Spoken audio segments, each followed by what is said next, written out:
Hola, muy buenas tardes para todos. En nombre del director coordinador Alejandro Santa, les damos la bienvenida al Auditorio Leonardo Fabio de la Biblioteca del Congreso de la Nación para celebrar el conversatorio sobre restauración y puesta en valor de las obras de Virginio Colombo. Queremos agradecer la presencia de la coordinadora de la Editora Nacional Braille y Libro Parlante del Ministerio de Capital Humano, la señora María Eugenia Caram, del señor Alejandro Machado, el especialista en arquitectura del autor, del señor Jeremy Salvatierra, fotógrafo, curador y responsable del Fondo Documental de Virginio Colombo, y a todos ustedes que están aquí hoy presentes acompañándonos. Para dar inicio ahora sí al evento, voy a invitar al atril al especialista Alejandro Machado. Les pido un muy fuerte aplauso para él.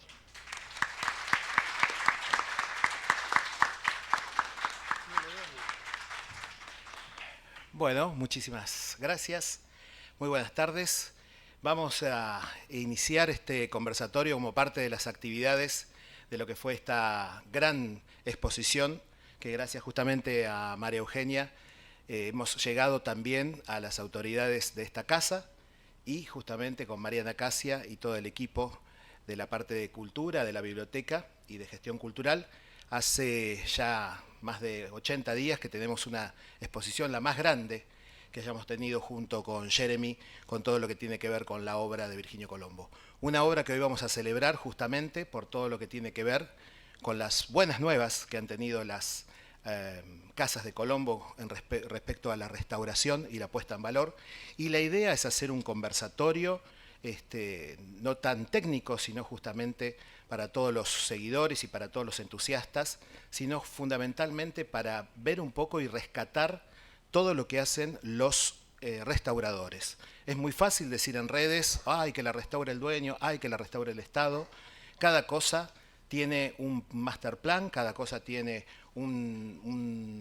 todo lo que es una prospección de lo que es la materialidad de cada uno de los edificios, y todo lo que significa elaborar las medidas de seguridad, contratar a las personas correctas. Por eso hoy vamos a tener el honor de tener a 3 disertantes, 2 de ellos que están participando hoy activamente, y con Fernando Carral, factotum de muchas de las actividades que hemos hecho, y también particularmente colaborador también con todo lo que tiene que ver con lo de Colombo, y en especial con la parte de Palanti. Es la persona que todos los que hemos subido alguna vez al Barolo lo hemos hecho gracias a la intervención de él, y que está tratando de repetirlo justamente con el Palacio Salvo en Uruguay.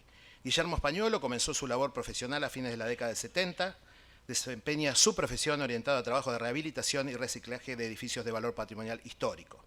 Ha dirigido obras tanto para el Estado municipal, nacional y el ámbito privado, y también ha intervenido en el Teatro Colón, el Palacio San Martín, el Congreso de la Nación, la Basílica Nuestra Señora de Luján, la de San Francisco, el Palacio de Tribunales, que también tiene una conexión obviamente con Colombo, porque así llegó él en 1906 para ser copista de los planos, el antiguo Palacio Municipal de Quilmes, el Tribunal Superior de Justicia de la Ciudad, el Archivo General de la Nación y el Ministerio, entre tantas obras. Ha participado en conferencias, foros relacionados con su actividad, y también ahora se encuentra a cargo de los trabajos de la restauración de la Unión de Operay. Todo este conversatorio también parte de una charla que tuvimos con Fernando, que me llevó a conocer justamente, después yo lo llevé a Jeremy, y así fuimos entrando en el maravilloso trabajo que está haciendo la obra de la cienciología a través justamente de Leonel y de Guillermo. Fernando Carral, como les decía, es arquitecto de UBA, técnico mecánico y especialista en iluminación y electricidad. Participó en diversas obras como el Centro Cultural Recoleta, los subterráneos de Buenos Aires, locales comerciales y viviendas particulares. Restauró el faro del Palacio del Barolo y actualmente impulsa la instalación del Palacio Salvo en Montevideo para cumplir quizá el viejo sueño, vamos a comprobar o no la curvatura de la Tierra, de unir justamente los 2 haces de luces de los faros de las obras de Palanti, que según el mito era una suerte de restablecer las columnas de Hércules a través de un haz de luz. Herbert Leonel, de Abadía Barbizán, es el tercer integrante de esta mesa, oriundo de Concepción del Uruguay, es arquitecto de la Universidad Nacional de La Plata, realizó la especialización en conservación integral y rehabilitación del patrimonio en la UBA y se diplomó en conservación y restauración del patrimonio en la Universidad de Morón. Recordemos, para los que no son arquitectos, que la materia justamente de reciclado y restauración de materiales es optativa en la carrera, ¿sí? Muchas veces les pedimos a los arquitectos que restauren las cosas, no se reciben para eso, se reciben para hacer cosas nuevas con los elementos mejores que tengan en la época, y eso es importantísimo que lo sepamos para rescatar justamente a los arquitectos que se dedican a la restauración. Leonel ha desarrollado su experiencia en obras como los pabellones y puentes del Ecoparque, el ex Jardín Zoológico, en el Hospital Urquiza de Entre Ríos, en el Palacio Edo, que hace años que estamos esperando que lo terminen de rescatar, y en este momento trabaja en la Sociedad Unione Operai Italiani. Quiero invitar a mi compañero de esta aventura de justamente reivindicar todo lo que tiene que ver con el espíritu de Virginio Colombo para que nos recuerde una fecha muy especial con respecto a lo que se cumple hoy. Importante, bueno, bienvenido a todos los presentes.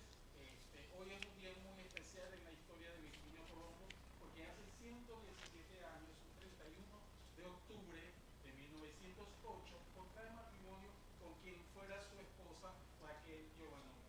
Fue el momento que establece esa unión con este clan italiano que lo llevó a conformar muchas de las obras en las cuales él trabajó. Es importante recordar esa fecha, 117 años.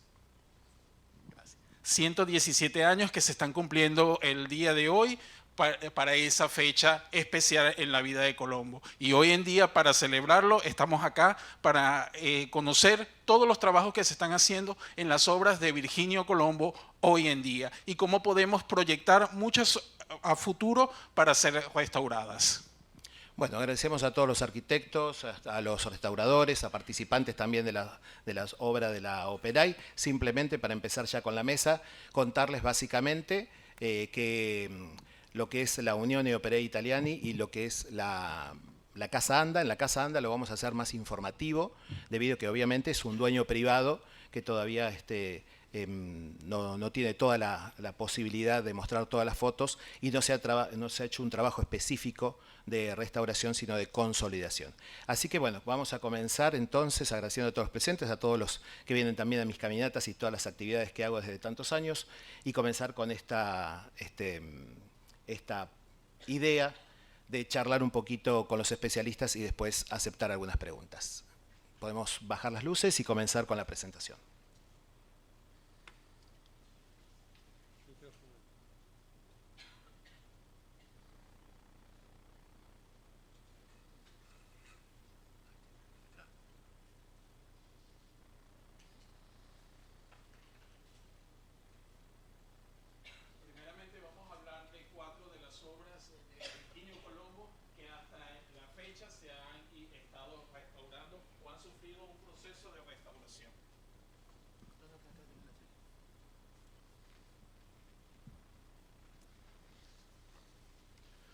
Una de ellas es Casa Calice, quien hace un par de años sufrió una restauración en su fachada. Vamos a dejar que Ale nos cuente un poquito de lo que fue este proceso de restauración. Básicamente lo que vamos a ver son partes de lo que trabajó una comisión de vecinos a través de Fernando Tuma. Fernando Tuma fue un vecino de Buenos Aires que hoy está viviendo en otra provincia y que tuvo la enorme tarea de juntar a todos los vecinos porque piensen que estas unidades son de varios cuerpos, tienen consorcios separados y fundamentalmente porque es bastante difícil en los tiempos que corren juntar plata para restaurar los edificios. Máxime que el gobierno de la Ciudad de Buenos Aires suele intimar a determinada época justamente lo que tiene que ver con la restauración de las fachadas. Básicamente lo que vamos a ver son trabajos de consolidación. Piensen que cada uno de estos estructuras metálicas se pagan por día. Quizá eso no lo sabemos todos, pero todo esto cuando se tiene que restaurar hay que pagar cada estas estructuras tubulares que se lo hace por día. O sea que también corren todos los profesionales con una cuestión de no solamente el tiempo, sino el dinero. Todo esto se hizo una consolidación de fachadas, se cambiaron obviamente los colores, obviamente por colores hoy de pinturas más resistentes. También colaboramos con algunas fotos antiguas. No llegó la idea de terminar con lo que se llama canopy o pequeña marquesina, que tenían las dos entradas de Colombo, toda de vidrio, toda de vitró, que era la idea de Tuma y del consorcio también hacerlos. Esto se hizo a través de un programa de mecenazgo. El mecenazgo, muchos de ustedes lo sabrán, otros no, es una posibilidad que tiene el gobierno de la ciudad de que cada uno de los ciudadanos participen en distintas categorías que tiene el mecenazgo, que es una cantidad, X cantidad de millones de pesos, que claramente no alcanza para una restauración moderna. En este caso vamos a tener en la Calice todo lo que tiene que ver con el trabajo, también la seguridad y todo un montón de cosas que cada uno de los inspectores de la ciudad permanentemente están yendo a las obras para que se respeten. O sea, no es simplemente esto, soplar y hacer botellas y trabajar. En este caso, la restauración de la fachada escultórica, la iluminación artística de fachada, la restauración de los halls y los pasillos de acceso y la reparación y la fabricación de vitrales. ¿Por qué no se entra tanto a esta casa? Porque no tiene espacios comunes. Las casas de renta Virginio Colombo, para la maximización del alquiler, justamente lo que se trataba de hacer era la mayor cantidad de superficie construida posible. Entonces, no hay jardines, no hay patios, no hay lugares donde nos podamos reunir a conocer las casas, como sí pasa con Calice 2. ¿Podemos avanzar? Acá vamos a tener elementos que tienen que ver con la fachada, cualquier acotación que los especialistas quieran hacer, que ellos van a tener ya más para desarrollar lo que es Calice, pero lo que es la Società Unione Operai, pero básicamente para que tengan una idea de las cosas que están pasando en la ciudad a partir del esfuerzo de los vecinos y de mecenazgo. Siguiente. Acá vamos a tener toda la parte de los vitró. Estos vitrós son de la Casa Soler. La Casa Soler, por suerte, sigue estando dentro de lo que son sus descendientes. Entonces vamos a tener que, por suerte, han colaborado justamente en la curación que hizo Jeremy en la exposición que hasta el 19 de diciembre tenemos en la otra casa de esta biblioteca, y que vamos a tener justamente lo que es el trabajo de todo esto. Recuerden que los vitralistas de antaño trabajaban con plomo, murieron todos intoxicados, y ahora esto claramente vamos a tener en estaño, y cambia obviamente la manera de trabajar. Ese es el plano general de lo que es Casa Calice, que se restauró en el 19. Siguiente. Acá vamos a tener justamente algunas de las obras, que fue una presentación que se hizo, cortaron la calle, un montón de vecinos de Valvanera fueron justamente a poder participar de lo que fue la iluminación de la casa. ¿Sí? Seguimos. Bueno, la Casa Viacaba, acá tenemos una de las descendientes de Francisco Viacaba, es otra de las casas que por suerte ha sido remozada. En este caso trabajó Elina Tazara, una restauradora de La Plata. En mi caso participé como prensa de la restauración de aquí, así que vamos a ver algunas rajaduras que se hicieron, fundamentalmente porque al lado se demolió por criba una casa. Habrán visto seguramente en redes un chico que denunciaba cómo le habían roto la casa, y del otro lado también tuvimos la posibilidad de ver cómo se rajaban todos los cielorrasos de la casa. En este caso se hizo el reemplazo de todas y cada una de las rejas. Las rejas tenían, que se pueden ver en la próxima foto, bastantes, obviamente, patologías por el tiempo, estaban casi arrancadas, como verán, totalmente flojas, y todas oxidadas, lo que hace reventar el material y que obviamente la mampostería se caiga. No solamente estéticamente, sino que es un peligro para los vecinos que debajo. Y ahí en la parte central también se pueden ver rajaduras, justamente de la tracción que hizo por el pozo, que tiene que ver con lo que había ahí, que era el esgrafiado, que seguramente nos van a comentar algunos descubrimientos después de la Unione Operai. Como les decía, esto es un panorama informativo, es para que tengan una idea de lo que se está haciendo. Algunos daños, seguimos. Y acá vamos a tener lo que se hace en cada una de las restauraciones, esta plantilla, donde como si fuera una excavación arqueológica, esto es para los legos obviamente, se hace una cuadrícula donde cada uno de los especialistas va determinando los trabajos que se van a hacer en la cuadrícula, en este caso de la fachada. Ahí está arquitecta Elina Tazara y asociados, que fueron los que participaron, de la Casa Viacaba, que está en Rivadavia 3669. Seguimos. Así que bueno, también se hizo un acto popular de restauración el 15 de julio del 2023 fue esto, 2022, perdón, apenas salió de la pandemia, encima les agarró la pandemia. Y como les decía, se hizo un acto popular de presentación de la fachada con banda de música y demás y con mucha participación de los vecinos. Esto es otro de los croquis también que los restauradores comienzan a hacer cada vez que comienzan a trabajar. Y finalmente, el pabellón del Centenario. Jeremy tuvo contacto con el artista plástico y para que tengan una idea, en la restauración hay unas cosas que se llaman cartas del restauro, que comenzaron en Roma en 1901, o sea que la restauración no es tan nueva en el mundo, y justamente esas cartas de restauro dicen que cuando uno reproduce una parte que ya se ha desaparecido, como en este caso es la parte de arriba que tenía un mundo, un globo terráqueo con 5 mujeres representando los 5 continentes. Esto está detrás del Regimiento Patricios, entre el ISI y el Regimiento Patricios. Es el único pabellón que sobrevivió del Centenario, firmado por Vienen Maupas y Jauregui, pero sabemos que Colombo ganó la medalla de oro por este concurso.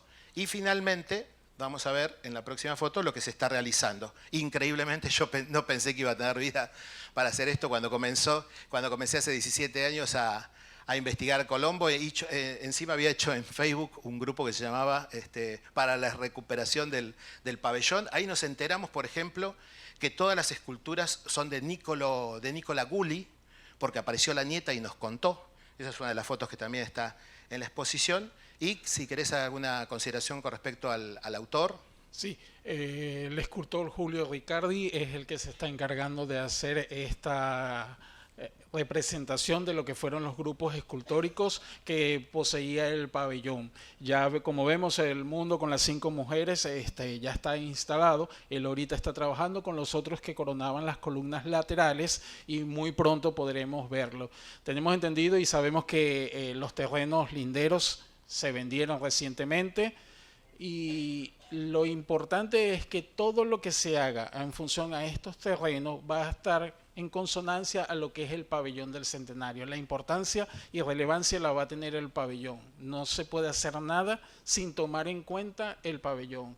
Y tenemos entendido, y por fuentes, que va a ser el Museo Militar. Este lugar es lo que se tiene previsto hasta el momento con lo que tiene que ver con el pabellón del Centenario, que por suerte vamos a poder seguir disfrutando de él. Siguiente. Bueno, vemos ahí alguna fotografía de la restauración que se está llevando adelante del pabellón. Esto no hemos podido acceder, no hemos podido tener un contacto directo con el equipo que está restaurando, pero bueno, podemos ver todo lo que está sucediendo a través de las redes y todas las informaciones que han ido saliendo, a excepción con el escultor, que sí hemos tenido contacto directo. Con respecto a este lugar, para que tengan una idea, lo difícil que es legislar el patrimonio, hace 20 años que se está tratando de hacer esto, hubo 3 acordadas de la Corte Suprema. Cuando el presidente Menem le dio este predio en concesión a Cencosud por 25 años, la idea era que se recuperara este pabellón. Se fue dilatando, hubo 3 proyectos. El exministro Rossi presentó 3 veces lo que iba a ser este museo, que nunca se realizó. Y por último, justamente cuando estaba quedando simplemente 1 año y medio de la concesión, los obligaron a la empresa Cencosud a hacer esta restauración que van a inaugurar y se irán al otro día al país porque el 2026 tienen que entregar el premio. Siguiente. Bueno, finalmente la Casa Anda, que no tiene nada que ver con esa leyenda del ahorcado y demás. Eso es un ejercicio literario de 1985 que le ha dado visibilidad a la casa, pero que la verdad que a los que estudiamos seriamente a Colombo, como Nicolás Fratarelli, que tuvimos el honor de que nos haya invitado a FADU y que hizo el trabajo académico más importante hasta el momento sobre Colombo, tenemos que por ahí soportar las leyendas que pasan por aquí. Y bueno, esto lo que se tuvo que hacer no es una restauración, sino una consolidación por una cuestión que tiene que ver con que había 2 casas, hubo como un arquitecto hizo un dictamen muy apresurado, dijo que se estaba por demoler, entonces obviamente los 2 comercios que estaban alrededor se fueron, iniciaron un lucro cesante porque se tuvieron que ir de al lado. Una de las tejas se desprendió, abajo había un puesto de flores, le pegó a un vecino, se inició otro juicio y después, por lo que tenía que ver, que se habían caído todos los revoques de la medianera, se filtró por ahí muchísima humedad, lo que logró otro juicio más. Así que el dueño, después de 20 años de intrusión y 20 como sublocales, como sucuchos que se hacían dentro, ¿sí? Básicamente pudo recuperar la casa y justamente la cuenta Historias de Restauración, que está compartiendo excelentes videos, nos compartió algunas fotos del trabajo. No es un trabajo de restauración per se, sino lo que se hizo fue limpiar, y solamente por limpiar se gastaron más de $60.000, lo que es un monoambiente de Almagro posiblemente, pero solamente para limpiar. Por eso es importante que entendamos que no porque a alguien le tocó un bien patrimonial tiene la obligación, sin el Estado, de recuperarlo. Sí, un 26 de marzo del 2024 amaneció Casa Anda con un cartel que decía clausurado. El motivo de esta clausura decía que era un inmueble de antigua data con fachadas y medianeras que, según el perito que firma el documento, determina peligro de caída de mampostería y la totalidad del inmueble. Este hecho tiene parte verdad y parte mentira. Como sabemos, sí, la mampostería de la fachada estaba sufriendo desprendimiento. Gracias al trabajo de los arquitectos que tomaron el caso, entre ellos tenemos hoy en día acá uno de los restauradores, que es Daniel Ramos, quien lleva adelante la cuenta de Historias de Restauración en Instagram y que nos ha permitido conocer a detalle lo que es la casa. Hemos podido determinar todo lo que ha sufrido. Pero se empezaron a hacer una innumerable manifestaciones, puestas, proyectos para rescatar la casa. Sabemos que esto es un inmueble privado que está en manos de los herederos de este inmueble. Cuando presentan este juicio, se hicieron diferentes facciones para poder rescatar la casa. De parte del Fondo Documental y de parte de Alejandro Machado, nosotros sencillamente el aporte que hicimos van a ser unos documentos que vamos a ver al siguiente. El siguiente.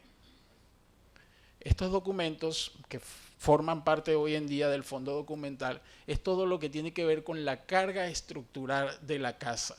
Cuando los de patrimonio y de los arquitectos a cargo vieron estos documentos, entendieron que esto iba a salvar la casa, porque realmente la casa era estructuralmente sólida.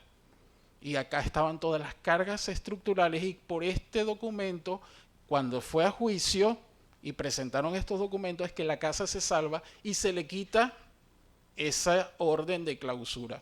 Fue un trabajo que fuimos haciendo, fuimos colaborando hasta llegar a poder que la casa fuera consolidada, la fachada, que sí realmente es lo que necesita. Pero Casa Anda estructuralmente está firme, no tiene peligro de caerse, y eso ya quedó determinado por haber pasado por todos estos juicios y haber presentado estos documentos.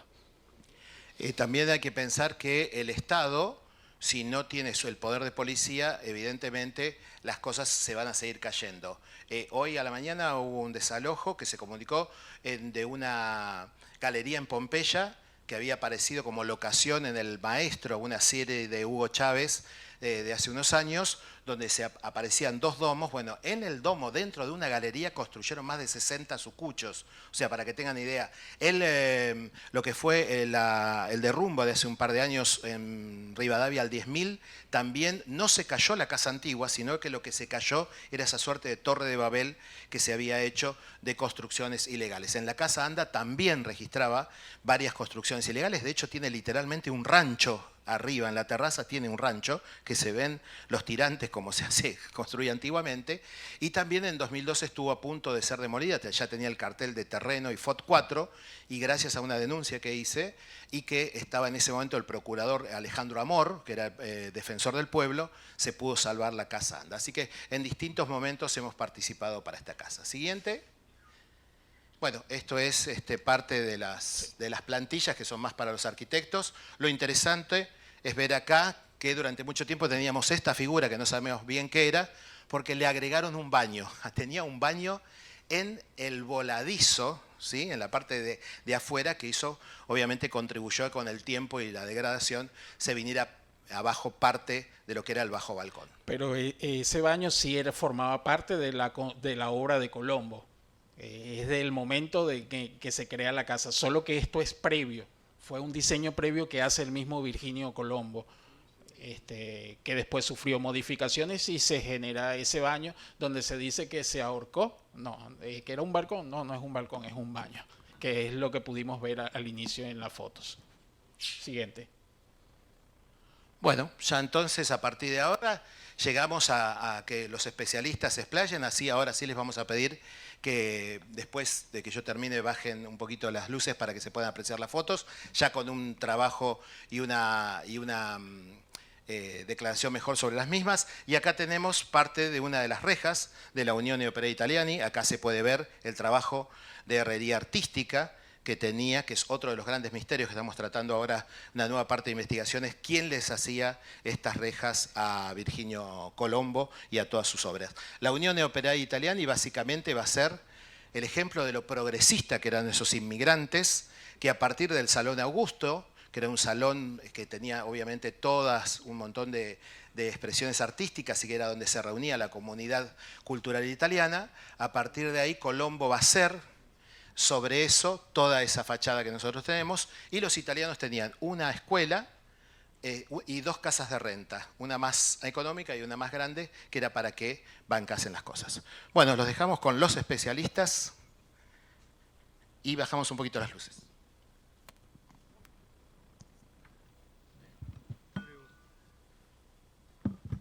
Bueno, buenas tardes a todos, muchas gracias por venir.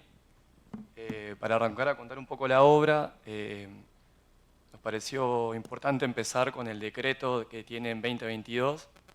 Unione Operae se funda en 1884, es una de las 3 organizaciones que crean los inmigrantes cuando llegan a Argentina, y esta va a nuclear a los operarios, serían los albañiles o trabajadores de la construcción, y toda esa mano de obra los va a nuclear para brindarles ayuda laboral y de medicamentos. El edificio, cuando se lo declara Monumento Histórico Nacional, pasan muchos años y mucha parte de su historia, y se lo declara monumento porque la pintura que posee el Salón Augusteo la consideran de las más importantes que se produce a fines del siglo XIX, que representa la unión entre Argentina e Italia.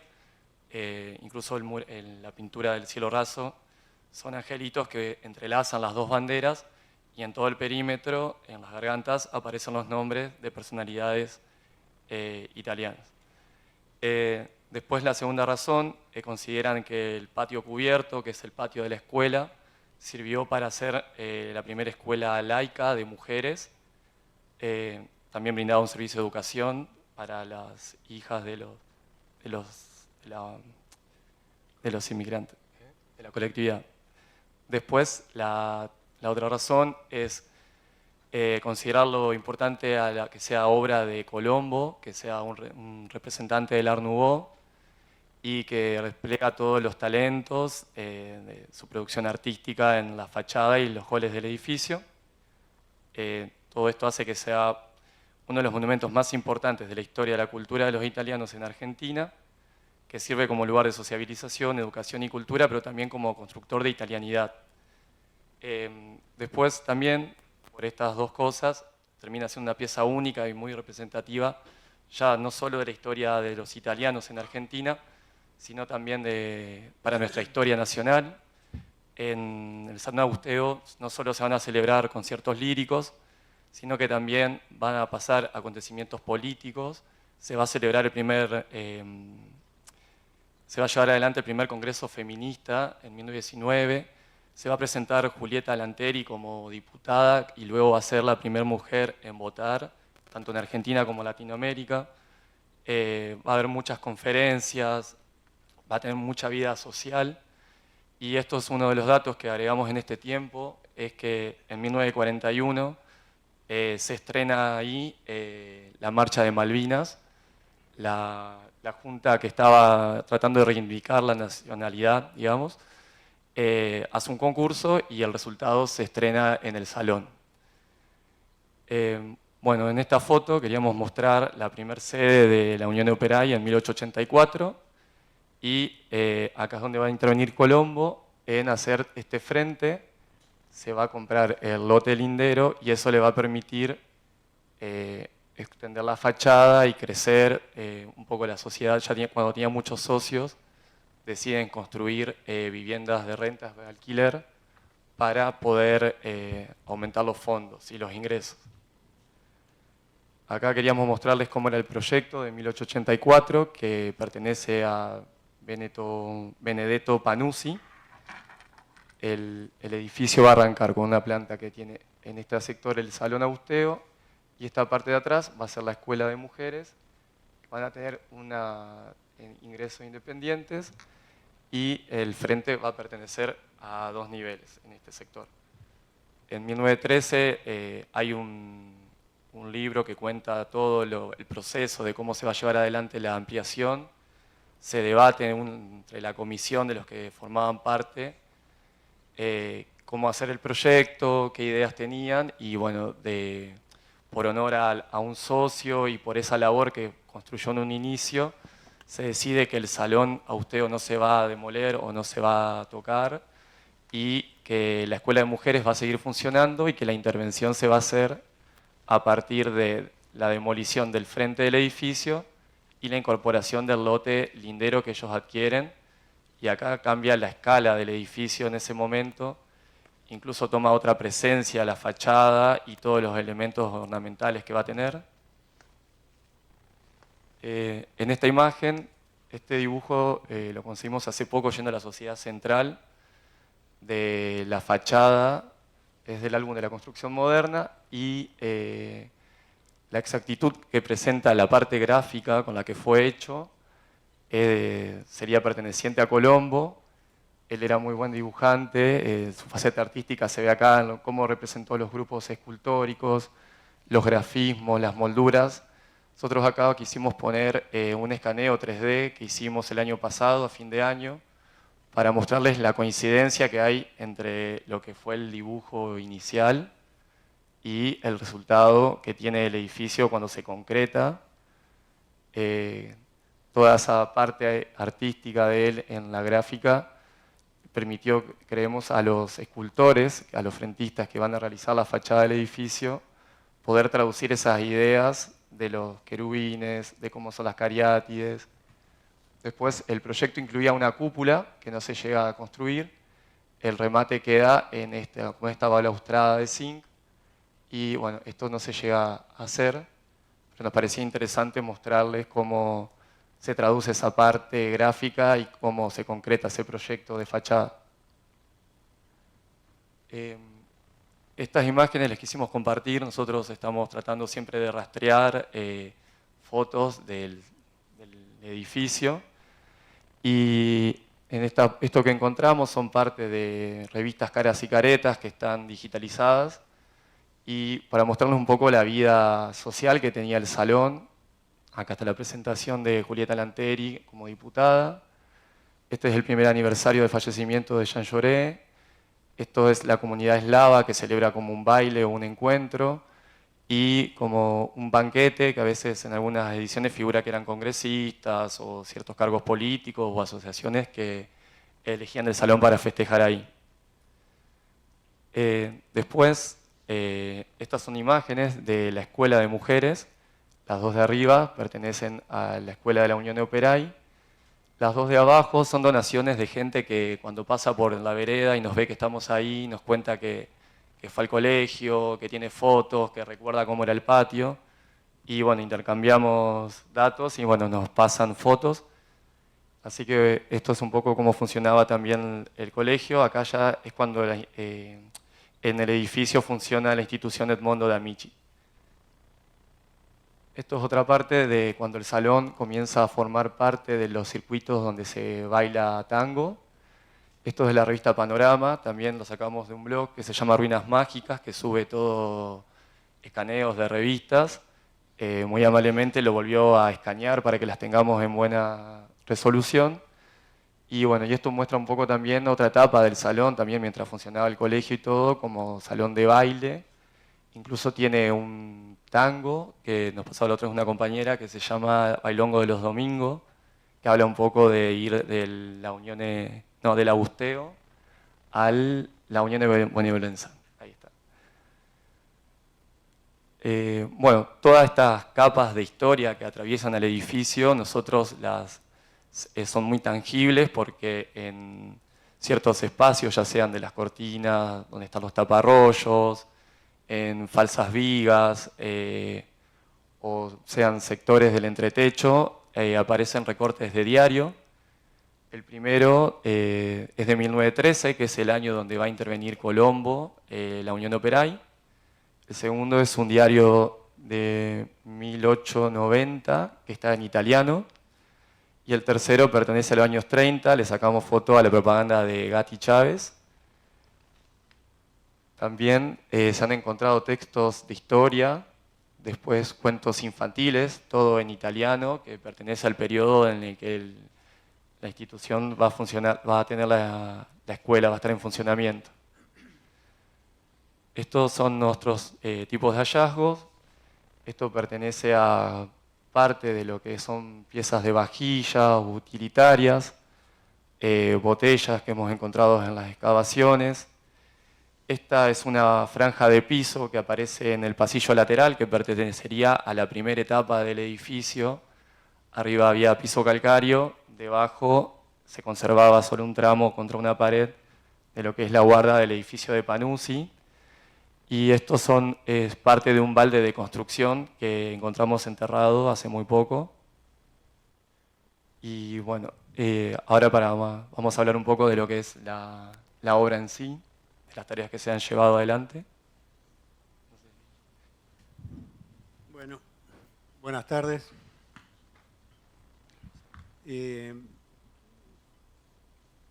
Yo fui citado por la gente de la iglesia en el año 2021 porque había ocurrido un desprendimiento de una parte de la fachada.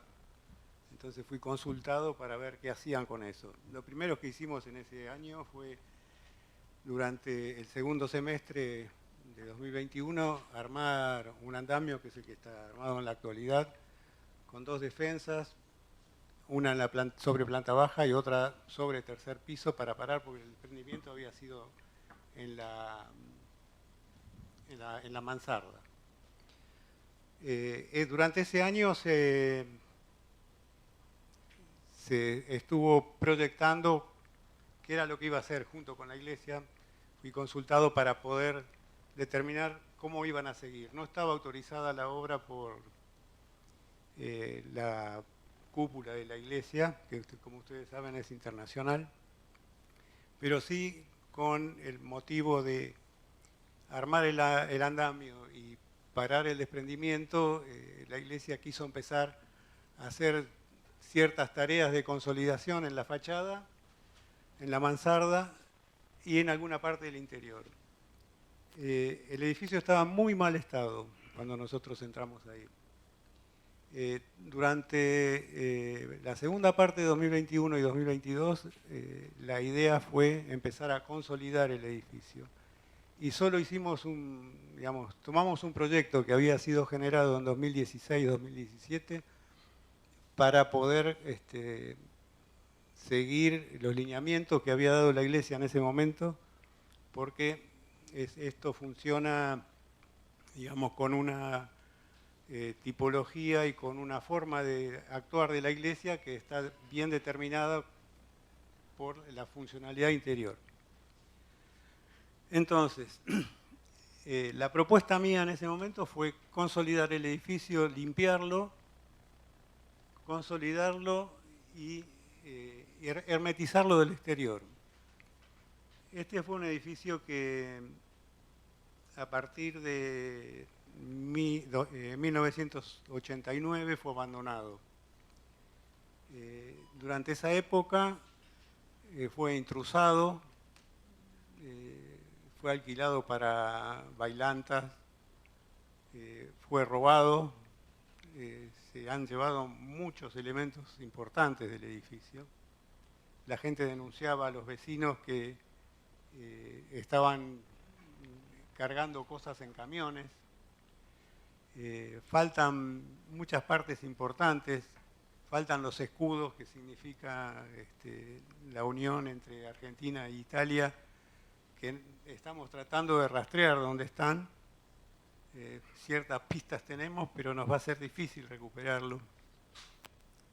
Y la tarea nuestra fue encarar esto. La iglesia compra el edificio en 2011 y 3 o 4 años antes de 2011 tuvo un derrumbe, incendio y derrumbe, cerca de 2007, donde la parte posterior del edificio lateral se derrumbó y el derrumbe de eso generó un daño importante en el cielorraso del salón. Comenzada la obra recién en 2023, que fue cuando obtuvimos el inicio de obra, porque el permiso de obra que había sido gestionado durante varios años pudo recién ser obtenido en fines de 2022, octubre, noviembre de 2022, y ahí comencé a gestionar el inicio de obra, que lo obtuve en febrero del 23. O sea que la obra en sí misma, esta está de febrero del 23 hasta hoy. En principio, ¿tenés alguna otra foto acá? Esto es, volve para atrás. Bueno, ahí está bien. Esto es un árbol, ¿sí? Un ficus, que nació en la carga de la mampostería sobre primer piso. Volve para atrás. Aquí está la raíz, el tronco del árbol, y observen esto que ven ahí, que son las raíces que son prácticamente como mi brazo, después de tantos años de estar creciendo este árbol. La foto de la otra no hay, ¿no? Y esas raíces bajaban por los muros hasta tomar el agua en el piso, en el suelo. O sea, de 12 metros de altura, 12 metros de raíz hasta el terreno natural. La copa del árbol es esa, ¿sí? Y esto que está aquí al lado es la claraboya que hablaba Leo antes. Es una claraboya de vidrio cuya parte central es corrediza.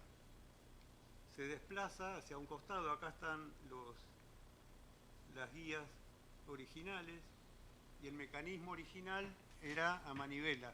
Tenía una manivela que bajaba con un mecanismo, 2 ejes con cremalleras que bajaban hasta el primer piso, y había que darle manija abajo. Bueno, actualmente eso ya está todo restaurado, y la foto es aquella, sí, correcto. La foto es aquella, y la parte central está automatizada con un motor eléctrico y se desplaza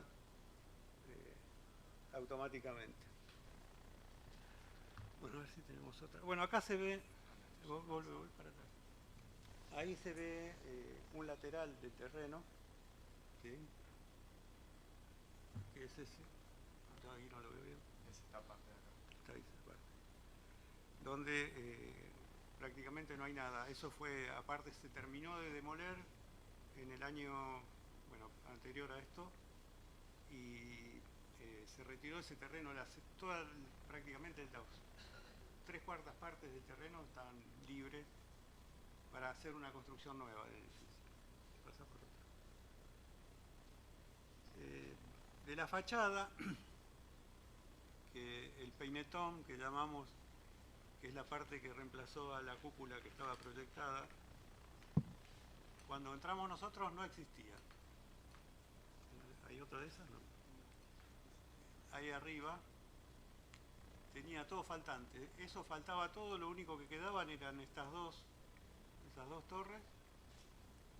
Esta parte de una torre. Todo esto estaba faltante. Acá había mucho, no, prácticamente no existía. Y a través de fotos antiguas que vemos en la fachada, pudo recomponerse todo esto. Hoy está, como la ven abajo en esta foto, está totalmente recuperada. La mansarda de zinc y pizarras. Un poquito más cerca del micrófono, si podés, Guillermo. ¿Cómo? Un poquito más cerca del micrófono. Ok. Gracias. Actualmente está totalmente recuperada la mansarda. Fue reemplazada todo el maderamen, que estaba bastante mal. Había lugares que estaban se habían derrumbado solos, ¿sí? Y tiene... La mayoría de las ventanas no estaban, o sea, en ¿Cómo? el edificio la mayoría de las ventanas no estaban. No. Sí, estaban las chapas y las pizarras, pero la parte de arriba, toda la parte, digamos, el artesonado no estaba. Entonces se recuperaron los mascarones estos, están recuperados y, digamos, se restauraron, pero toda la parte del membrón superior es nuevo y está hecho todo directamente con zinguería nueva porque esa zinguería tenía ya 120 años. Bueno, esto es la cornisa por debajo del cuarto piso. Esta cornisa, como ven allá arriba, tenía doble contrapiso, doble piso por encima de la cornisa porque en algún determinado momento habrá pasado agua y había que impermeabilizarlo. Pero cuando se intervino, que no sabemos, no tenemos registro de qué año fue retirado todas estas ménsulas, ¿sí? Y hecho un revoque de cielo raso sencillo, liso, plano. Hoy el bajo cornisa es eso que ven ustedes en la foto de abajo a la derecha.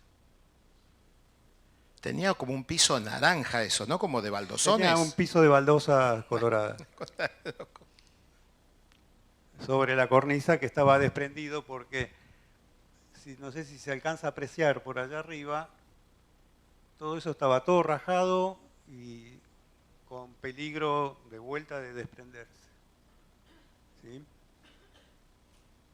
Esta foto de acá es de las que están en el anuario, que es la que más hemos mirado para la reintegración de las piezas, todo lo que es la mansarda y todo. Así que bueno, para eso sirve el archivo. Hemos procedido con lupas y ampliaciones de fotos para ver y tratar de recuperar la síntesis de lo que eran esas ménsulas y mensulines más chiquititos para poder reubicarlos. Bueno, esta es la parte superior de la cornisa, donde hemos colocado unos anclajes para futuras intervenciones con silleta y medios de elevación, para poder actuar sobre eso sin necesidad de armar andamios. Esto es un prototipo hecho en poliestireno expandido, presentado para ver la forma y determinar con anterioridad cómo quedaba, cómo venía siendo representado lo que habíamos visto en la foto. Esas son armaduras de las nuevas ménsulas que fueron diseñadas, proyectadas como para poder hacer, porque aunque no lo, o sea, estas ménsulas tienen aproximadamente 1 metro de alto.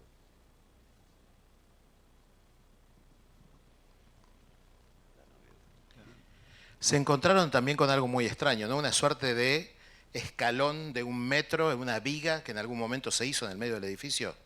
¿Qué fue eso? No. ¿Qué hay ahí? No, esto, digamos, no sabemos, no tenemos registro de qué año fue, pero tuvo una intervención a raíz de esos derrumbes que ocurrían, que fueron varios. Tuvo intervención de la Guardia de Auxilio de la Municipalidad de Buenos Aires. Pero se construyó, digamos, como una suerte de... No tenemos, No se sabe qué no es. podemos determinar para qué se hizo una viga de 50 por 50 por 8 metros de largo, puesto sobre planta baja. ¿Sí? Está entre dos muros y la verdad que no sostiene nada porque está por encima de lo que es el piso de bovedilla. Entonces suponemos que fue en determinado momento un sostén de lo que utilizaron como andamio o como apuntalamiento para soportarlo de arriba, porque todas las bovedillas fueron recubiertas con 6 o 7 centímetros de una capa de hormigón armado, porque se estaban desprendiendo. En la actualidad, esa consolidación que nosotros estamos haciendo es retirando las bovedillas, mantenemos la estructura básica de perfilería, algunos de esos perfiles se cambian, o sea, si están mal se cambian, se reemplazan, se reubican, o a veces donde las luces entre los mismos excede lo lógico, se colocan perfiles intermedios, pero estamos recuperando esa estructura básica de perfiles y colocando por encima de esos perfiles placas de cemento para recomponer el piso, que va a ser el futuro piso de funcionamiento del edificio. El Salón Augusteo tenía toda una suerte de balcón de madera, que era como una herradura. ¿Con qué se encontraron ustedes cuando llegaron? El Salón Augusteo, ese balcón, sí, en realidad es de bovedilla, de hierro, pero tenía toda una baranda perimetral de 22 tramos de baranda. El Salón Augusteo tiene 27 metros de largo por 11 de ancho. Esa baranda, ese balcón tiene 1 metro de ancho aproximadamente, y esa baranda que cerraba el balcón fue hurtada completamente, queda un solo tramo en el edificio, el cual vamos a utilizar para reintegrar el resto y fabricar el resto de la carpintería. Faltan muchas puertas y ventanas.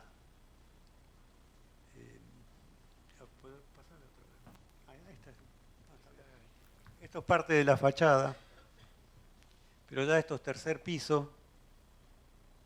Y bueno, aquí se ve un trencadis sobre la foto del central. Lo que vemos sobre la derecha son imitación ladrillo, color rojo. Estamos en este momento tratando de recomponer todas estas figuras y hacerles unas veladuras para poder llegar a lo que era la básica generada por Colombo. Estamos bastante avanzados con la fachada, va a ser lo primero que se va a inaugurar. Cuarto piso y cornisa y mansarda, prácticamente estamos proyectando que a fin de este mes se va a desarmar el andamio, va a quedar a la vista, vamos a tratar de iluminarla para que la puedan ver todos los vecinos y puedan ir apreciando paso a paso el progreso del edificio. Y bueno, estimamos que para mediados de año ya la fachada puede estar completamente a la vista, toda completa. De esto también lo que les queríamos compartir, que es un poco lo que vimos en el plano original, de los grafismos que había, todos están representados, luego se traducen en texturas que le dan otro color, o también esta terminación que la otra vez hablando con los chicos del fondo, nos pasaron más fotos de cómo son los colores también que utilizaba Colombo, frente por ahí a construcciones más sobrias que había en Buenos Aires, o al clasicismo que predominaba. Aparecen estas fachadas con color y con mucha vida. Ahí va. El edificio abandonado completamente a su suerte, el desprendimiento de los revoques de los muros medianeros. Ahí.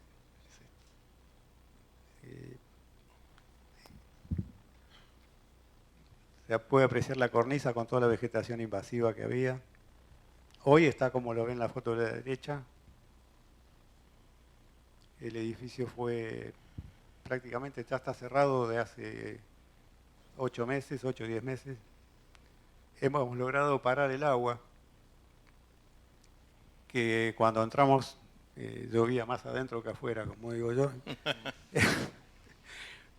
Los pasillos y los pisos en algunos lugares con todos los pluviales rotos, tapados, no llegaban a la calle, había en algunos lugares 10 centímetros de agua en la planta baja. Eso es el cielo raso del Salón Agusteo, el lado que da sobre la calle Uruguay. Este sector que se ve ahí, a ver si lo puedo marcar acá. Acá. Ese sector que se ve ahí, esto todavía todo un faltante, era donde cayó una viga de hierro de cuando el edificio se derrumbó por el incendio. Lo que se puede apreciar acá en este borde, acá vamos a ver una placa de cemento de hierro. Todas las cabriadas, que son 11 cabriadas que sujetan el cielo raso. Esto tiene 11 cabriadas de madera, de una tirantería de 9 por 4 pulgadas, que el borde lateral sobre la calle Uruguay había recibido durante muchos años toda el agua de desagüe del techo de chapa sin desaguar a una canaleta, y el agua caía no solo en la parte superior, sino que caía por todo el muro lateral del lado Uruguay y ha dañado bastante todo eso. Y las puntas de las cabriadas, de las cerchas de madera, estaban absolutamente putrefactas. Entonces, tuvimos que hacer estas placas de hierro, abrazando la cabriada y dándole un nuevo soporte. Había algunas de estas que estaban apoyando 8 centímetros en el muro nada más y en muy mal estado. ¿Cuándo entraron ustedes a trabajar? ¿Cómo? ¿Cuándo entraron ustedes a trabajar en el edificio? En febrero de 2023. 2023. El derrumbe fue el 1 de enero del 2007 y los anteriores dueños no informaron a nadie, ¿sí? A mí los vecinos me avisaron al blog que habían escuchado un estruendo tremendo. Cada 2 por 3 me avisaban cuando se robaban cosas en camiones y nadie denunció ese 1 de enero la demolición. Esa viga, como bien dice Guillermo, hizo ese agujero que tenía más de 1 metro cuadrado y durante 13 años estuvo entrando agua a ese salón. O sea, para que entiendan lo que debe haber sido el equipo de restauración de entrar a un lugar donde arrancamos.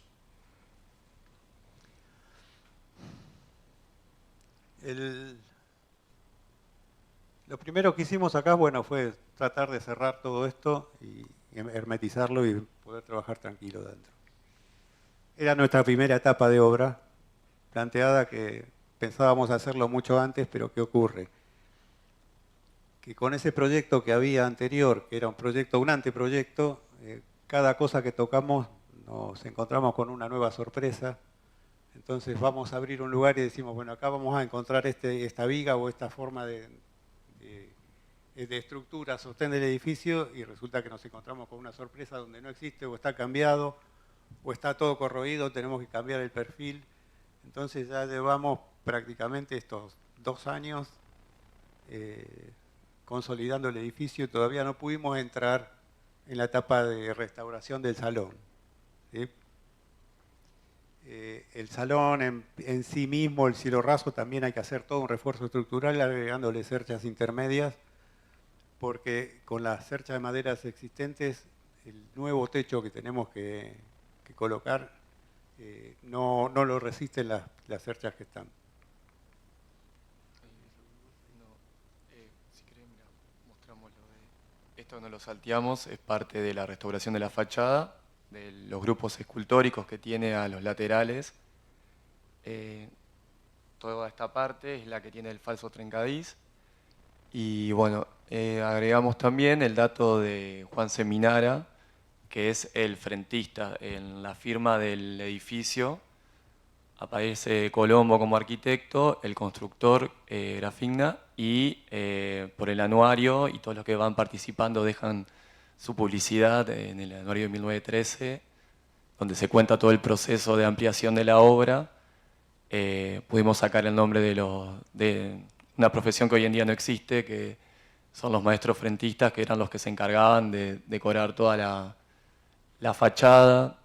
También esto es para comentar un poco todos los rubros que intervenían en la obra. No solo era, la obra es de Virginio Colombo, sino también de todo un grupo de escultores, herreros, muchos trabajadores también, que formaron parte. Están también los marmoleros. Hay partes del anuario muy buenas donde salen que hicieron quiénes son los yeseros y un montón de tareas más que hacen a toda la obra.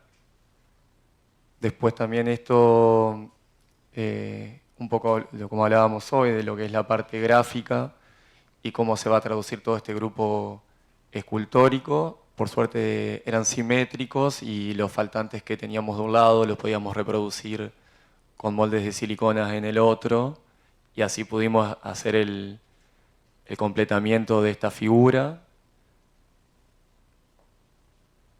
Y bueno, eso, y estas serían las últimas imágenes que pusimos. La colectividad italiana que a partir de fines de 1800 empezó a ingresar en el país fueron todos los que estuvieron trabajando en este edificio. Esto para mí es aparte de un desafío, un orgullo, y bueno, me trae gratos recuerdos porque soy descendiente de italianos. Y estar trabajando acá, en ciertos momentos me emociona. Yo siempre cuento una anécdota que me ocurrió estando en el Teatro Colón, del cual hice dirección de obra del foyer, el Salón Dorado. Armando un andamio, esto es un conversatorio, es una anécdota. Es lo que más importa. ¿Eh? Es lo que más nos gusta. Habíamos armado un andamio del cual hacía 60 años que no se llegaba a una parte del cielo raso del Salón Dorado. Y había una inscripción en una pequeña cornisa, tendría 15 centímetros la cornisa. Y decía, Elpidio Campini, 1908. Fue el año que se terminó el Teatro Colón. Y digo, yo conozco a un Campini, una persona, un arquitecto conocido, y hacía tiempo que no hablaba con él. Entonces, digo, lo tengo que llamar y avisarle a ver si tiene alguna conexión. Entonces, pasa el tiempo, la vorágine de la obra me lleva a que no me podía comunicar, y bueno, cuando tengo que desarmar el andamio, bueno, ahí me acuerdo que existía eso y lo llamo por teléfono. Elvio se llamaba este hombre. Me dice, arquitecto, tanto tiempo, ¿qué está haciendo? Digo, estoy trabajando en el Teatro Colón. Y me dice, ¿usted sabe que mi abuelo pintó ahí? Bueno, venga a ver a su abuelo. Bueno, no sé si ustedes tienen alguna pregunta para hacer, alguna consulta. Bueno, si tienen alguna pregunta, me piden el micrófono. Buenas tardes. Quería preguntar si hay alguna novedad sobre la puerta principal, si pudieron tener la puerta alguna, principal algún no dato. está. Era la puerta que estaba en la fachada de Panuzzi, que había sido colocada en el patio trasero. El patio de la claraboya, sobre la medianera, tenía esto que se ve acá como la puerta principal, pero pensábamos que estaba, porque de Unión y Benevolencia, que fue quien regenteó durante muchos años el edificio, nos decían que tenían una puerta. Entonces suponíamos que era la puerta de madera esta, de que había sido la puerta principal del edificio durante muchos años al principio. Y cuando fuimos a ver, no era la puerta de madera, era una puerta de hierro, una de las puertas de hierro, que por suerte está, porque tampoco tenemos registro de cómo era la puerta de hierro de la fachada en la planta baja. A ver, volvé para la planta baja. Es esto. es esta puerta, esta puerta, ¿sí? Que la otra no está. O sea, con esa vamos a restaurar esa que está en bastante mal estado y reproducir la que falta. Por suerte queda una de esta, apareció esta, así que bueno, podemos volver a tener la información para la reproducción de las que faltan. No sé si vos preguntabas por la del centro. No, de esa no hemos tenido. Que están algunas de las banderolas de arriba, eso sí está. Sí, esta parte queda, no está exactamente igual hecha como figura acá, que hay una diferencia, está como recta esta parte, pero el círculo, toda esa parte sí está fija. De los costados había locales, y en el sótano de un local que encontraron. En el lado del terreno, de la ampliación, digamos, de Colombo, había un subsuelo que llegaba aproximadamente unos 25 metros desde la línea municipal. Eso funcionaba como un taller, en un momento fue un taller de zapatería, bueno, fue como varias.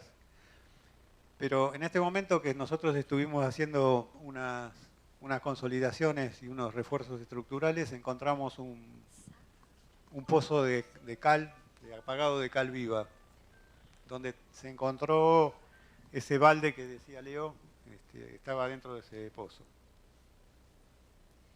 Hemos encontrado algunas otras construcciones también, pero hemos consultado también con gente de gobierno de la ciudad, de arqueología, por algo que habíamos encontrado que creíamos que era importante, pero resultó ser nada más que un pozo negro. O sea que todo lo que nosotros vamos encontrando lo vamos juntando, va a formar parte del museo sitio, inclusive la raíz del árbol también la estamos conservando. No, en serio. Estamos conservando la raíz del árbol y pasó a formar parte casi como una escultura dentro de... Bueno. Sí. Sí, tenía un ascensor antiguo, chico, como todas las casas antiguas, muy chiquito, 80 por 80 o menos tal vez, que forma parte de una caja de escalera que todavía estamos manteniendo, pero es solamente en la parte del frente y llega desde la planta baja hasta el cuarto, nada más. Nosotros eso ya está, por supuesto que con todas las condiciones nuevas de prevención de incendio, las condiciones cambiaron, estamos haciendo escaleras nuevas, escaleras, medios de salida, hemos tenido que cambiar el proyecto para poder ajustarlo a los medios de salida. Acá va a haber prácticamente entre 500 y 600 personas adentro de este edificio en el mismo momento y hay que darle los medios de salida necesarios. Tenemos una pregunta por allá y después tenemos una acá. Disculpe, antes habló de los dos escudos que son, ¿me se escucha? Que son muy grandes. No. Hable. ¿Ah, sí? Bueno, antes habló de los dos escudos que son muy grandes, yo lo vi. Y, ¿cuál es la pista que tienen? Porque yo tengo alguna, ¿eh?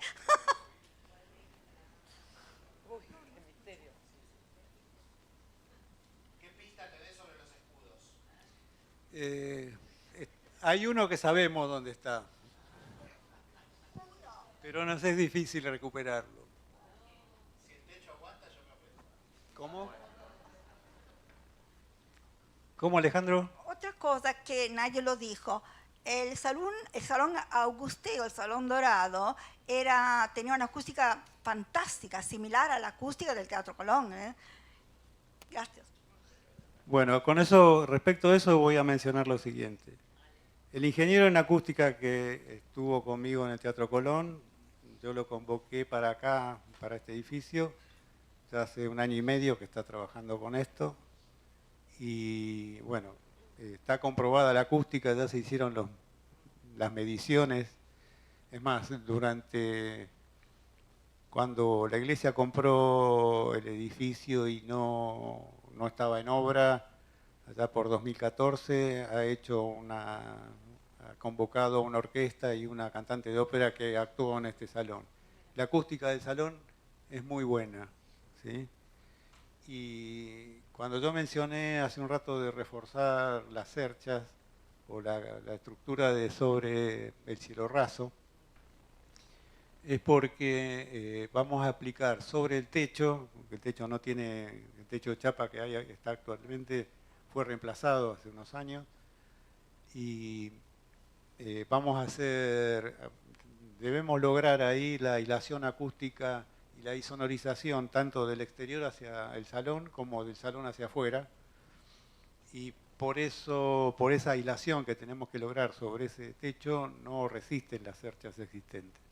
Hay que colocar cerchas nuevas para ese paquete de techo que debemos colocar. Pero la acústica es buena, ya está, y estamos trabajando en eso. Dos preguntas te quería hacer, Guillermo. Una, ¿conseguí gente artesana que te haga una réplica de hierro como las puertas esas para...? Sí, sí. Bien. Y lo segundo, ¿cuál es el programa del edificio? O sea, ¿qué tiene pensado hacer la iglesia dentro del edificio? El edificio va a funcionar, el salón es como va a funcionar como una capilla principal. La iglesia Scientology va a ser la sede en Argentina y prácticamente el edificio más importante de Sudamérica de la iglesia, ¿sí? Hoy funciona, la iglesia funciona en Ayacucho y Santa Fe en un edificio alquilado. Sí, sí. Nosotros estamos, bueno, yo estoy trabajando con un proyecto que es anterior, desde el año 2016, pero todo lo que se haga acá como proyecto, como anteproyecto y todo lo que estoy haciendo va a supervisión y verificación a la central en Estados Unidos. O sea, está todo ajustado a la normativa argentina, ¿no? Pero buenas tardes. Yo... La funcionalidad y todas las funciones del edificio lo determinan. Buenas tardes. Yo primero quería felicitarlos por el trabajo y segundo quería consultar por las fotos que mostraron del techo de vidrio. ¿A qué espacio pertenece eso? Muchas gracias. Al patio trasero, al patio que mencionó Leo, que estaba determinado como un lugar de valorización patrimonial. Hoy en día lo que queda como elemento o como espacio para recuperar es solamente la fachada, la mansarda, a ver en la planta. Y de la planta principal, ¿cuál es la planta baja? Es el foyer, ¿sí? Las dos entradas que dan a la calle, el salón y el patio. Nada más que eso. El salón con todo el valor que tiene, ¿no? El salón fue original, bueno, se había mantenido el salón de Panuzzi, pero cuando entró Colombo en 2010 a 2013 lo ha retocado. Estamos en este momento trabajando en lo que va a ser, vamos a iniciar prontamente las pruebas para determinar cuáles son todos los sistemas que tiene, dorados a la hoja, pinturas decorativas, pero el cielo raso en sí mismo tiene un trabajo de consolidación muy importante en el cual todavía no lo comenzamos, porque es cielo raso de tablillas y yeso, y tiene muchos lugares que se está desprendiendo a raíz de todo el agua que pasó y la humedad que había. Yo me acuerdo que los días de lluvia el cielo raso se mojaba y no había filtraciones desde el techo superior. Se empapaba, pero porque por toda la humedad que había en los muros. Toda la humedad que había en el ambiente lo absorbía el cielo raso. Y a raíz de eso el yeso de las tablillas se fue desprendiendo. El trabajo que vamos a encarar va a ser de primero consolidar, o sea, esas tablillas de yeso van a unos listones y esos listones a otros listones más grandes que son los que están sujetos por las cabreadas de madera. La estructura es todo madera hoy. Pero tenemos que arrancar por la consolidación en sí de la estructura de madera y ese cielo raso que se está despegando, que en muchos lados está desprendido, tenemos que consolidarlo y fijarlo con un método que tenemos ya más o menos estudiado, pero todo eso sin dañar la pintura que está por debajo. Me preguntaban sobre lo que es los fondos, el fondeo de toda esta obra. La Iglesia de la Cienciología, a grosso modo, se financia con una serie de cursos, digamos, ¿no? La manera de ascender dentro del conocimiento que tienen es a partir de un determinado curso, por el cual obviamente se paga por ese conocimiento, y la financiación básicamente es el 90% de los miembros superiores de la Iglesia bancan justamente el 90% de la obra y el 10% de los más adinerados, y el 90% del último escalafón de la Iglesia banca ese 10% restante. La idea de la Iglesia es que estén todos involucrados justamente en la recuperación del edificio. ¿Alguna pregunta más?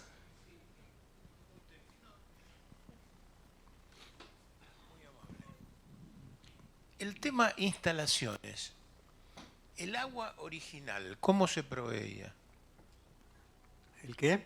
El agua. El agua corriente arriba en el cuarto piso, en el 2000, en 1900. El agua corriente va a ser por bombeo, no va a haber tanque de agua. El original había un tanque muy chico arriba. Arriba. Sí. Y ahora va a ser por bombeo. Por bombeo va a ir un tanque de reserva en subsuelo y va a ser todo por bombeo. Y todo hidroneumático, no hay tanque superior. ¿Y toda la instalación interior original sería de plomo? No existe. No El plomo, existe. por supuesto, olvídese. Se olvidó. Muy amable, gracias. Y también felicitaciones.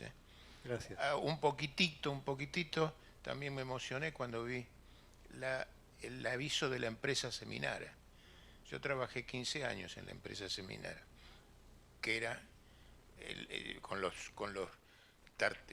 bisnietos de don Nicolás Seminara, que hizo, por ejemplo, el complejo de Río Tercero, el de Chapatmalal. Es una empresa muy importante desde el principio. La conozco. Yo he trabajado en empresas importantes también acá. Bueno, así que también me emocioné con Seminara. Seminara también durante mucho tiempo fue constructor de de Bernardo Mili, y una de las hijas de Mili se casó con uno de los hijos de Seminara, o al revés. Pero miren que fue una de las veces que descubrí los nombres de las fachadas, y un día me manda un mail un tal Seminara Mili. Y yo digo, pero qué raro que tenga el nombre de las dos fachadas. Bueno, exactamente, familiarmente se habían conocido así. Seguimos entonces, vamos cerrando con la parte del Barolo. Bueno, la idea de la cienciología también es hacer un espacio de puertas abiertas. Va a haber un café y va a haber una biblioteca que va a ser de libre acceso para aquellos que no son de la iglesia. El edificio sí va a ser de puertas abiertas permanente. Exactamente. Bueno, finalmente vamos a llegar a uno de los lugares icónicos de Buenos Aires, el Faro del Barolo. Un lugar que durante mucho tiempo también es protagonista de la historia y de la memoria de Buenos Aires, porque se ha usado durante muchas veces para iluminar a través de las de luz, por el color o por un lazo, así algunos días especiales como el cáncer de mama, la violencia contra la mujer, la defensa de las minorías. Así que no solamente es un faro lindo para disfrutar los domingos a las 11 o a las 13:30 de las excelentes visitas guiadas de Fernando Carral, sino también es un poco parte de esta reunión maravillosa que tenemos hoy y esta comunicación que tenemos entre los investigadores y los restauradores, porque a partir, como les decía hoy, de una reunión que nos llevó Fer, pudimos aportar fotos para la restauración, porque fundamentalmente los antiguos dueños, había un lugar que era un anuario que se había hecho con los planos y con un montón de datos importantes, y ese anuario misteriosamente desapareció después de la pandemia. Así que por suerte ese anuario había sido fotografiado por Bianca Hambusch, que es otra de las investigadores, en este caso de Alemania, de la Universidad de Heidelberg, que también, como Connie Cosa, un austríaco, que se ha reunido con nosotros alguna vez también en Viena, justamente es otro de los tantos investigadores europeos que vienen a la Argentina a buscar justamente esa arquitectura tan importante de arquitectos europeos. Vamos a tener a uno de los edificios más icónicos de Buenos Aires, el Palacio Barolo, y con su hermano, no mellizo, no es gemelo, es mellizo, en el caso de Uruguay, que es el Salvo. Y los dejo entonces con Fer, que nos vaya comentando un poco, y yo le haré algunas preguntas y finalizaremos también con preguntas de ustedes. Fer, gracias por estar.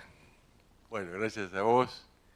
En una de tus visitas yo conocí el asunto de las columnas de Hércules y a Virginia Bonicato. Exactamente. Que fue todo a través de una visita que tuvimos, creo que en Barracas fue. Y me quedó la cosa del faro del Salvo, dónde fue a parar el faro del Salvo. Así que me fui allá y me puse a buscar el faro en todos los lugares posibles, en los sótanos, y el faro no aparece. El Salvo era un poco distinto al nuestro porque no tenía esa jaula de vidrio que tenemos nosotros, sino que era simplemente una terracita y un falo salmoiragui exactamente igual al nuestro, que inclusive está el recibo del faro.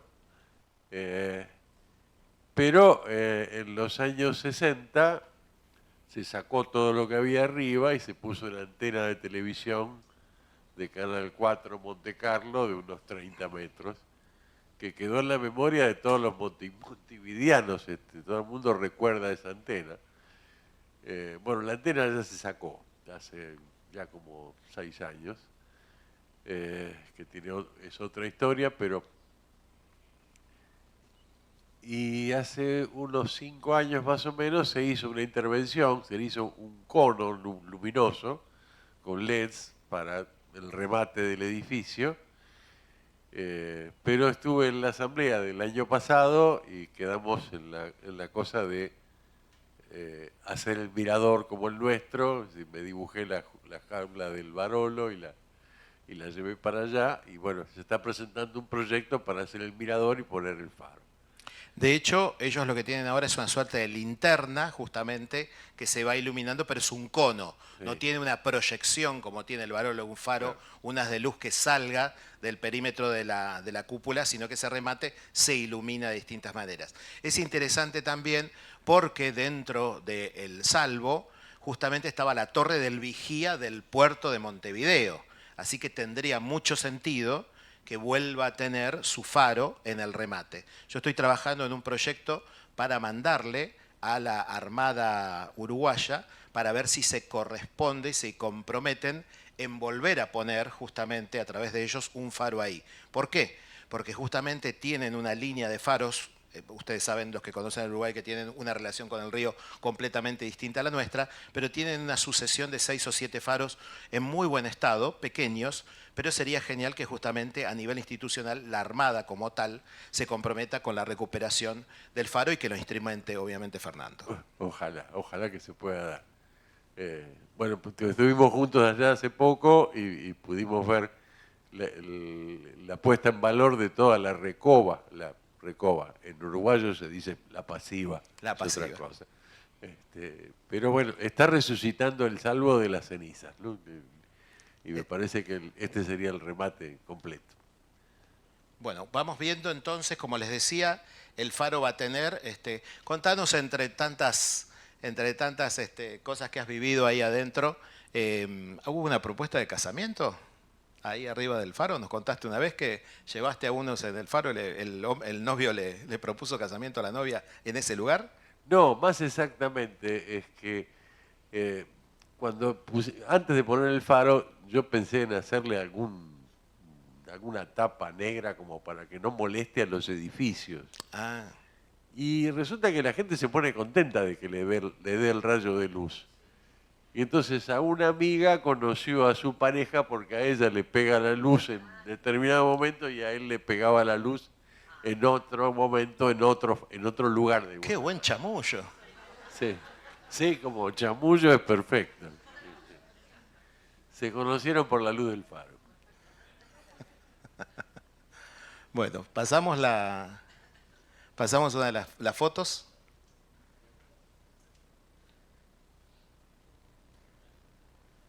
Bueno, acá estás en tu reciente viaje por España. Y lo importante de Fernando también no solamente es que está permanentemente, él como arquitecto, buscando lo que tiene que ver con el Barolo. Acá tenemos otra cosa, por qué recomiendo las visitas de Fernando, porque en el Barolo también tenemos un gran mito que no está comprobado, pero que sirve bárbaro a los efectos de que sea una gran guiada y un negocio interesante. Pero además lo importante de lo técnico, el haber estado, es justamente que te cuenta la verdad del edificio. Contanos un poquito lo del agua que has comprobado que hay abajo del famoso río, sí, riacho o arroyo. Una de las cosas para cumplir con los ritos masónicos es que los edificios tienen que tener agua abajo. Y debajo del Barolo pasa un arroyo entubado que pasa a su vez por debajo del subte. El subte tiene hay un puentecito que otro amigo, el arquitecto Saquín, me dijo, fíjate, antes que saquen los subtes viejos, que se puede ir en el asiento de adelante y se ve ese puentecito. Así que lo comprobé, el puentecito está. Y en el segundo subsuelo del Barolo hay una tapa donde se ve el agua. O sea que esto es comprobado. Sí. Algún día alguien bajará, no seré yo, pero alguien va a bajar. Bueno, seguimos. Bueno, acá tenemos también lo que tiene que ver con otro de los grandes íconos de Buenos Aires, que es el remate justamente de la Galería Güemes. Claro, la Galería Güemes, ese mirador, en realidad es la base de un faro. Inclusive en el proyecto de Gianotti está el dibujo del faro. Solo que ese faro venía siendo transportado en un barco desde Italia. En la Primera Guerra Mundial un submarino alemán torpedió el barco y el faro nunca llegó. Pero bueno, también tenemos otro faro, el Rosario, el Palacio Fuentes tiene un faro que algún día lo terminaremos de restaurar. Y la última es que apareció un faro en Tucumán. En una cúpula de un edificio de Tucumán, que una amiga nuestra está restaurándolo. Bueno, acá también tenemos todo lo que tiene que ver con la italianidad. Son varias las instituciones que se han acercado a través de la curación de Jeremy justamente en lo que tiene que ver con la muestra que tenemos en el otro edificio de la biblioteca. Y todos estos italianos se conocían entre sí, fundamentalmente porque había un gran movimiento también de todo lo que tenían que ver los artistas. Los artistas estaban tanto en Brera como también en el Politécnico de Milán. Sí. Los que eran arquitectos realmente e ingenieros se recibían en el Politécnico de Milán y los artistas, los más dibujantes, eran artistas de Brera. Seguimos con las fotos. Bueno, acá tenemos... ¿Han todos subido al faro? Bueno, si hay alguno que no haya subido, lo esperemos este domingo.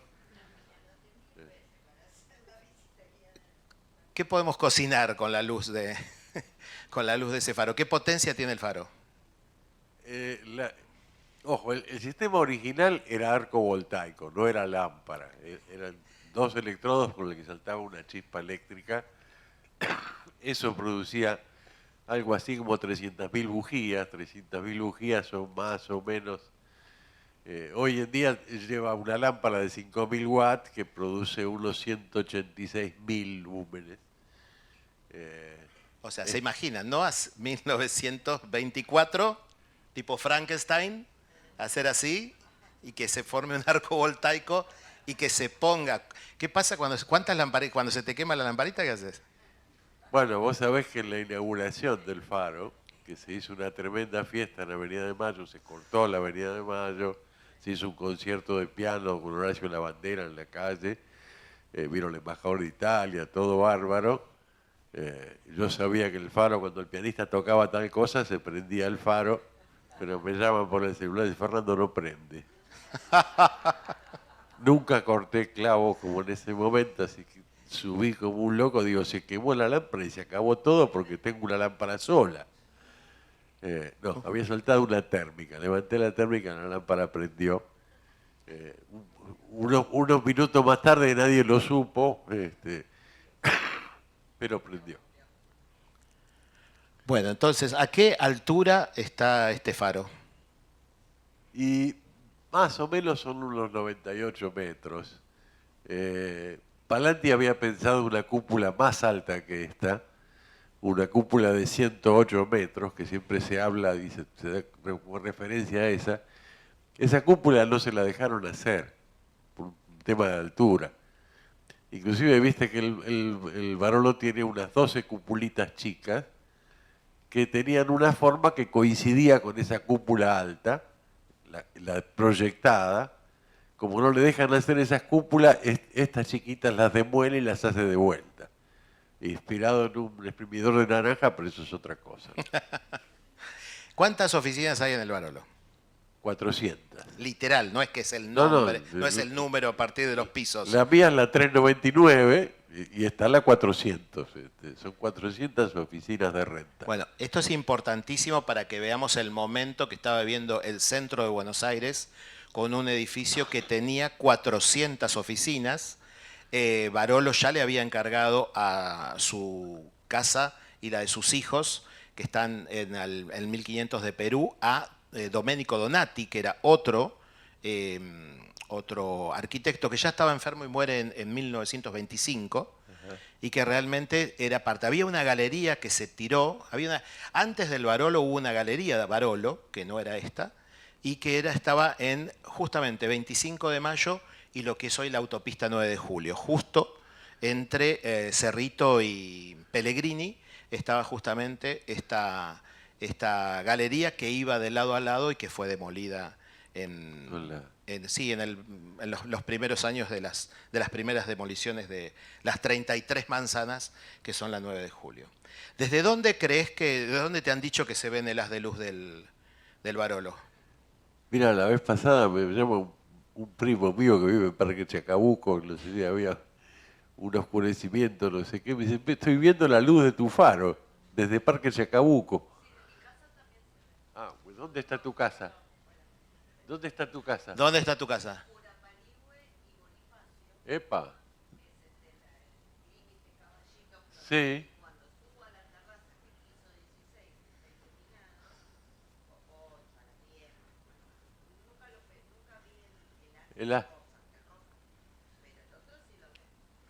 Bueno,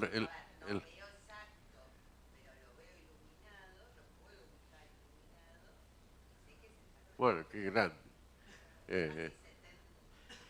¿Cómo fue la progresión de la iluminación del Barolo? O sea, primero lo aprendían de vez en cuando y después empezaron a aprender todos los viernes, ¿era, no? El tema fue, es decir, el Instituto Italiano de Cultura nos dio una cantidad de dinero para restaurar el faro. Ahí empezó la cosa. Es un poco más larga, pero bueno, no los voy a aburrir con eso. Espera, ¿cómo me preguntaste? Me perdí. No, lo que yo te decía era, ¿qué días está prendida la luz? Bueno, teníamos el compromiso de prenderlo los 25 de cada mes. Todos los 25 hacíamos algún evento cultural en el hall y prendíamos el faro. Pero después pude viajar y vi la Eiffel que prende todas las noches y me quedé podrido. Digo, si la Eiffel te prende todas las noches, este también tiene que prender todas las noches. Así que programamos un sistema eléctrico que tiene, electrónico, y lo hacemos prender todas las noches. No te colgaste de ningún vecino, ¿no? No. Porque yo había pedido de engancharlo al alumbrado público para que nadie tire la bronca por el consumo. Tiene un consumo alto, pero el tiempo es muy corto. Disipa tanto calor que lo prendemos 15 minutos nada más. Es mucho el calor que genera. Son 5.000 watts, ¿no? Perfecto. ¿Seguimos? Bueno, acá lo tenemos de noche. ¿Y qué es esa? ¿La del medio cuál es? La del medio es el faro de la isla Martín García, que es una pena el estado en que está. Y bueno, en un momento me invitaron a Martín García, fue toda una historia, y dije de por qué no hacer en ese faro y en el edificio un museo de los faros, porque el trabajo que, gracias al Barolo conocí la gente de los faros, que mantienen los faros del país, la gente de Marina, y el trabajo es impresionante que hace. Bueno, que eso esté representado en ese farito chiquito de Martín García, ¿no? El de la En izquierda- Montehermoso, ¿conoces el de Montehermoso, Faro Recalada? El Faro Recalada subí. Es uno de los más altos de Sudamérica. Sí, es uno de los más altos de Sudamérica. Y Creo que tiene la misma altura del obelisco, creo que son 64 o 67 metros. Es francés. Y ya no se puede subir, hay un problema estructural y ya no te dejan subir. El más piola es el de San Clemente, que tiene ascensor. Ah, mirá.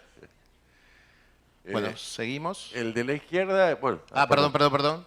El de la izquierda es el conito que veíamos del Palacio Salvo, que bueno, tenemos toda la idea de reemplazar ese cono hasta hacer un proyecto distinto para que tenga una cúpula vidriada y poner un faro dentro. Y ahí se cumpliría el sueño de... Sí, y el de la derecha es una vuelta que iluminamos el molino, la hora del molino, cuando arrancó el trabajo en el molino, iluminamos desde el Barolo el molino. Perfecto. Bueno, acá básicamente una pequeña semblanza de Angelo Salmoiraghi, que fue justamente, disculpen mi italiano, el ingeniero. Miren lo que era el Politécnico de Milán, obviamente una de las instituciones más prestigiosas del norte de Italia, donde van a venir muchísimos italianos justamente a todo lo que tiene que ver con lo que hicieron Buenos Aires. Buenos Aires es una ciudad con una infraestructura de obviamente todo lo que son los ferrocarriles de ingleses, de alemanes, construida por italianos, proyectada por franceses, y muchos de esos italianos tenían apellidos, todos los INI normalmente son del Ticino, son apellidos suizo-italianos, Soldavini, Fortini, que son varios de los arquitectos y constructores que tiene Buenos Aires. Y les quería mostrar algunas cosas, una vez que se aprendan el Salmoiraghi, que es justamente la firma que se ve siguiente en el Barolo. Esa es la firma que tiene el pedestal propiamente dicho de metal del Gran Faro de las de Luz, que está firmada justamente por Angelo Salmoiraghi.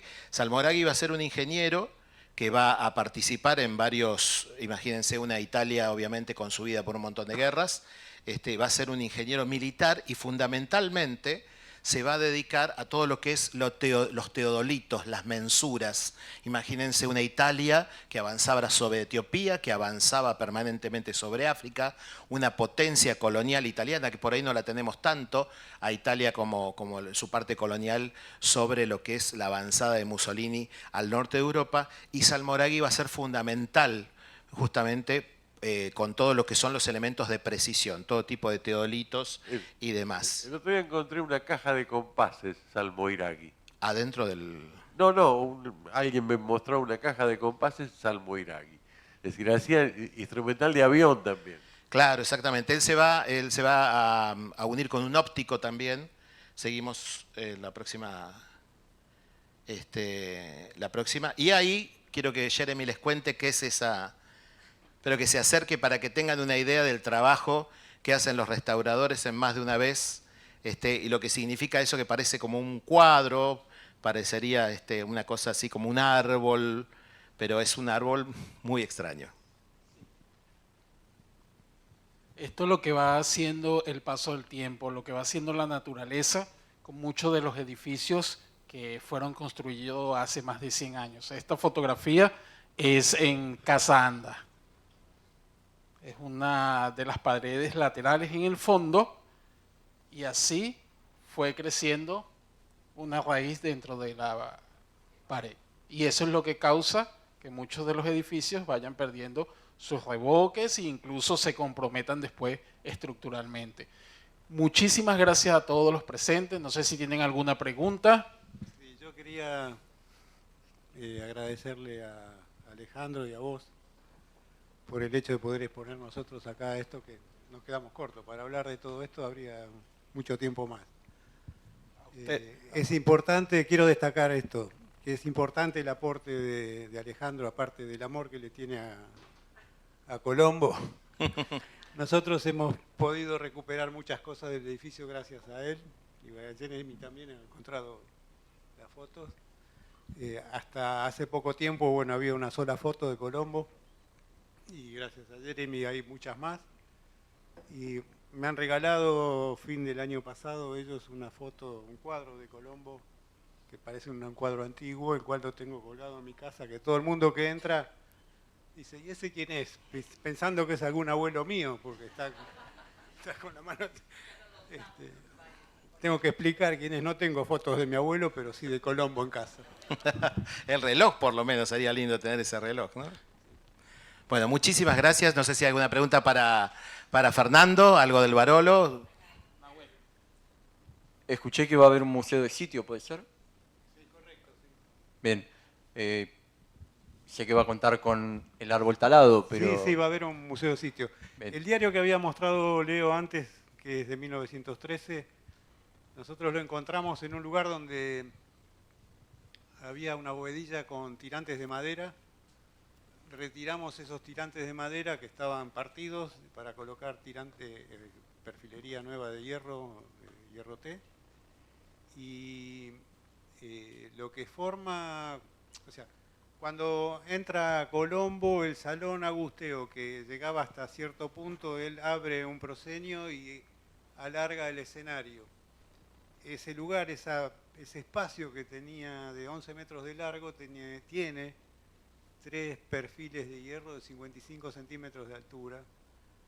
Y entre esos perfiles estaba colocado el diario para tapar el revoque que habían colocado de arriba.